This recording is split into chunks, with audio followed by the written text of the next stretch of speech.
everyone. Greg is here planting our last cornfield for this year, at least that we have planned for now. It's going in pretty good. Today's actually like 90 degrees, so it feels like we should be planting milo or soybeans.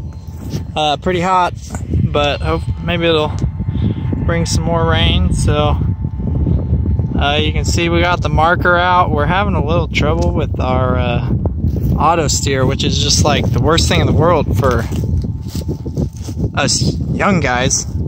Dad's kind of like, oh, no big deal, but so hopefully we'll have it working soon. But so we're planting into this nice seed bed of it was wheat last year, and then double crop to soybeans. Double crop soybeans didn't make very well because of how dry it was, but the few rains we have gotten, you know, this nice residue cover holds the moisture in, and so we're planting into moisture. We don't set our row cleaners real aggressive because we like to just leave some of that there, and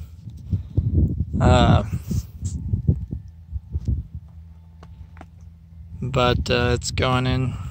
It just sticks it in there really pretty good, and we'll see if I can find a corn seed. Sometimes I'm not the best at it. Dad'll like dig down, find in 2 seconds. Oh, okay, I did pretty good that time. There you go. There's one. Sticking right down in the moisture, so ready to come up. I'm glad I could find one quickly for the video. But yeah, so we'll hopefully get this in today. And we're putting on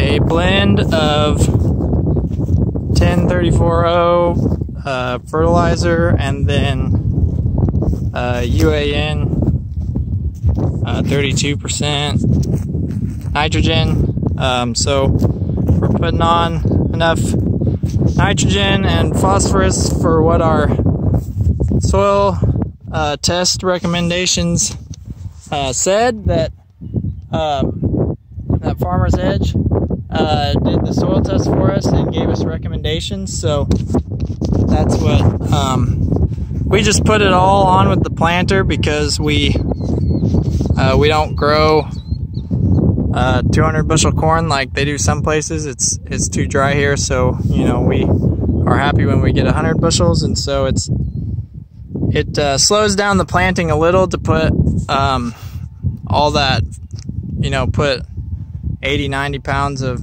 nitrogen on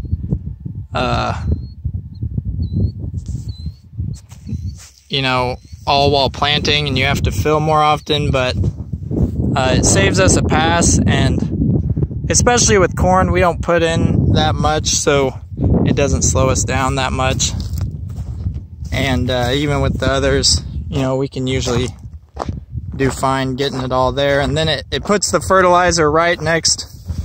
It has an opener for the fertilizer and puts it right next to where the seed is, but not on top of the seed, because that would burn the seed, but it just puts it right next to it and puts it right where you need it. So here's some of our wheat that's heading out. It's really short, a lot shorter than we would like to see. This field was after soybeans, so it's some of the thinnest stuff, but it was across the road, so I thought I'd just walk over here. And there's not going to be much wheat around here to brag about, just the some a little better and some the worst.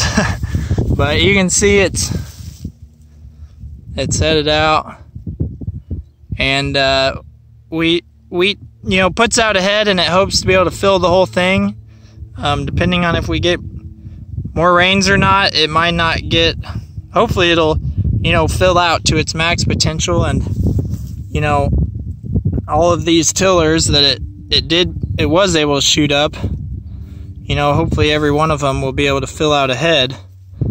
But if we don't get more rain, you know, it's going to keep being water limited. And you can see it kind of has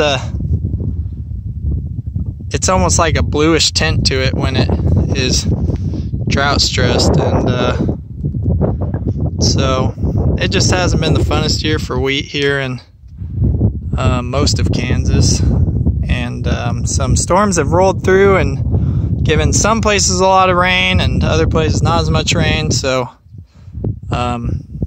it's kind of hit and miss, but we'll do our best with what we have and keep working on our next crop, because if you don't put in the next crop when it does start raining, you won't be ready.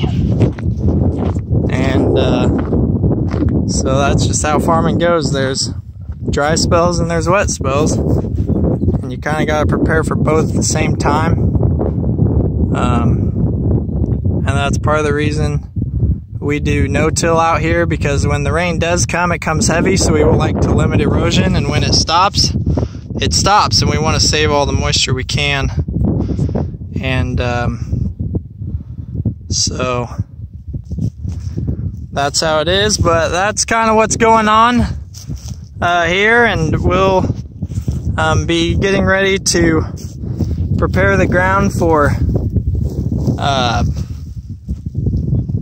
the soybean ground, and the milo ground will be coming up pretty soon. So we're going to keep working, and we're taking a few more cattle out to grass today, and that's kind of what's going on around here. So thanks for watching. Let us know what you're doing and how things are going, and how plant 18 is coming along. All right, see you later.